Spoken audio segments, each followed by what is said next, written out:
First up to speak to the need for this, we have Kurtis Robinson.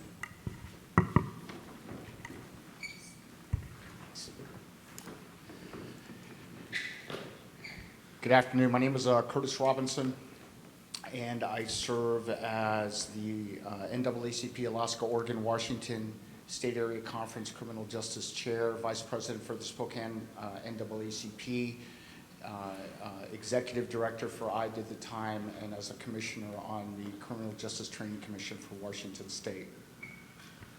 So I'm going to read a couple of things here. Get my stuff together. So here is a statement that came out August 5th from the Attorney General's office, posted on Rep. Goodman's site. And it says, and I'm not going to read all of it, but here's some cliff notes. So Deputy Solicitor General Alicia O'Young and Assistant Attorney General Shelley Williams make clear that nothing in the new law prevents officers from responding to community caretaking calls or calls for assistance with a mental health crisis. Police can show up to assist designated crisis responders and other behavioral health calls. It also goes on, and this is in reference directly to the issues that have been stated around 1310. It goes on further to say that many, if not most, police departments have confirmed their continued commitment to respond to community caretaking calls and to serve their communities, said Goodman. Law enforcement has always had the discretion to decide which calls to show up to. However, not responding at all to a mental health crisis or a call could jeopardize community safety, especially where police can and should employ a host of available de-escalation tactics to resolve situations peacefully. We hope that these agencies that are now pausing will consider this in light of this AGO guidance. We hope that this robust guidance from the Attorney General's office is clarifying. We have been working with law enforcement agencies and organizations to ensure they have clarity to do their job, said Johnson. I am submitting a set of key questions to the Washington State Association of Sheriffs and Police Chiefs to the Attorney General's office for a formal advisory opinion. We look forward to continuing to collaborate closely with our partners in law enforcement to meet community expectations.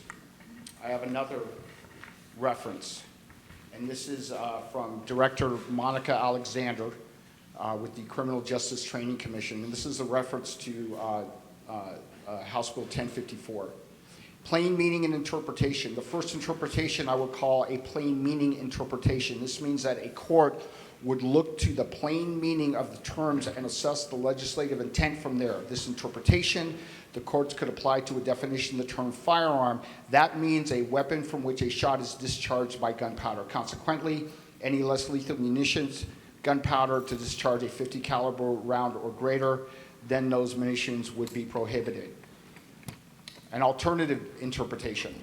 Especially this interpretation will look at House Bill 1054 and 1310 in tandem and come to the conclusion that less lethal munitions are not prohibited military equipment. While 1054 forbids firearms of 50 caliber or greater, 1310 requires law enforcement to use less lethal alternatives when available to include beanbag rounds.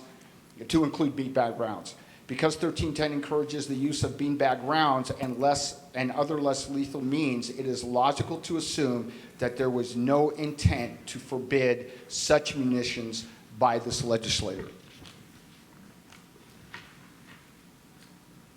Frankly put, the Commission understands that there are at least two reasonable interpretations of HB 1054 in regards to whether less lethal munitions that exceed 50 calibers, such as bearing rounds, are prohibited under that bill. At this time, the Commission has not adopted a policy in regards to this issue. The AGO, before taking any action, the Commission intends to wait for legal clarification, whether that be from legislation, the courts, or the Attorney General's office before taking any action required of it, meaning that at this time the Commission does not consider the use of these munitions that fall into this gray area to constitute the use of excessive force or to be wrongdoing. On its own, the otherwise legal use of these less lethal munitions will not result in any action being taken by the Commission at this time.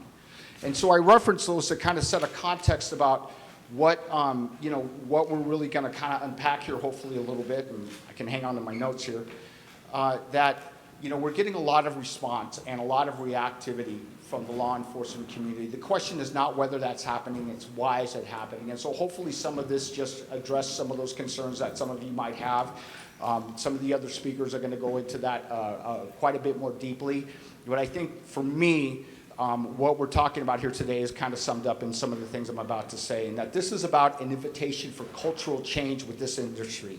This is about some natural human tendencies to resist that change. This is about not just law enforcement accountability, it's also about how our human beings on the other side of the badge are reacting. It's just never, it must never be okay for any law enforcement organization to either refuse to show up when community calls or to show up and do almost nothing because they do not appreciate being told how to do their jobs, i.e. having their power curbed. The reality is for too much of the far too much of the law enforcement reactions point straight to the reasons why these reforms and more are needed to transform this into the community service industry it should be instead of a self-centered one. This needs to represent this industry, this community, this law enforcement family needs to represent the best of us instead of the best of all of us instead of the worst of some of us. And with that, I'll pass.